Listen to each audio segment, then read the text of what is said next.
Hi అండి. ఈరోజు మేమైతే ఒక మంచి ప్రోగ్రామ్‌కి అయితే వెళ్ళామండి వైజాగ్. లైఫ్‌లో మర్చిపోలేని ప్రోగ్రామ్ అనమాట. ఏంటంటే భగవద్గీత పారాయణ. మన భగవద్గీత పుట్టి 5162 సంవత్సరాలు పూర్తయిన సందర్భంగా 5162 మందితో భగవద్గీత పారాయణ అయితే స్వామీజీ వారు వైజాగ్ పోర్ట్ స్టేడియంలో ఈ ప్రోగ్రామ్ అనేది పెట్టారనమాట. ఈ ప్రోగ్రామ్‌కి మేమందరం అయితే వెళ్ళామండి. ఇది స్టేడియం అనమాట. స్టేడియంలోకి అంటే మనకి ఒక ఐడి కార్డ్స్ ఇచ్చారు. ఐడి కార్డ్ ద్వారా ఎవరు ఏ గేట్ ద్వారా వాళ్ళు లోపలికి వెళ్ళాలన్నమాట. లోపలికి వెళ్ళిన తర్వాత మొత్తం మా ప్లేసుల్లో మేమైతే కూర్చున్నాం. ఈ పైనంతా కూడా ఫ్లూయెంట్ రీడర్స్ అండి, చూసి చదివేవాళ్ళు.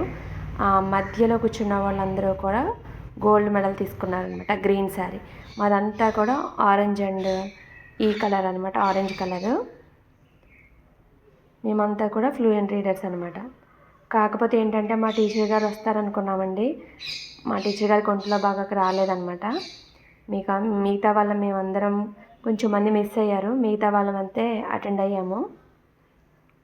ప్రోగ్రామ్ అయితే అసలు ఇంకా చెప్పలేమండి. స్వామీజీ వారు వచ్చిన తర్వాత స్టార్ట్ చేశారు. కాకపోతే నేను ఏంటంటే ప్రోగ్రాము స్టార్టింగ్లోనూ ఎండింగ్లోనూ మాత్రమే వీడియో తీశానండి. భగవద్గీత స్టార్ట్ అయిన తర్వాత నేనైతే వీడియో తీయలేదనమాట. ఎంత బాగా జరిగిందంటే ప్రోగ్రాము అసలు ఇంకా మనకి మాటల్లో చెప్పలేమండి.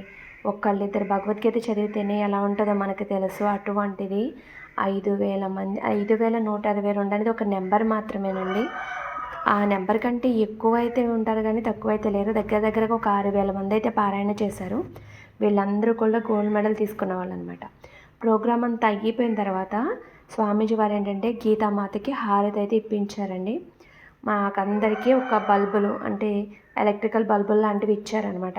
ప్రోగ్రామ్ అంతా అయిన తర్వాత ఆ గీతామాతకి హారతి అయితే ఇప్పించారండి. కార్తీక మాసం కదండి, అందరూ దీపాలు పెట్టినట్టుగా అమ్మవారికి అలా గీతామాతకి హారతి ఇస్తున్నట్టు చాలా బాగా జరిగింది. ఇంక ఈ ప్రోగ్రామ్ అంతా అయిపోయిన తర్వాత భోజనాలు అనమాట. భోజనాలు కూడా ఏంటంటే అంత ఎక్కువ మందికి ఇలా పార్సిల్స్ అయితే చేసేసారనమాట. ఎవరి బాక్స్ వాళ్ళకి ఇచ్చేశారు. ఇంకా మేము భోజనాలు అవన్నీ చేసిన తర్వాత మాకు ఇంకా ట్రైన్కి టైం అయిపోతుందని చెప్పేసి మేము త్వరగా మళ్ళీ బయటికైతే వచ్చేసామండి.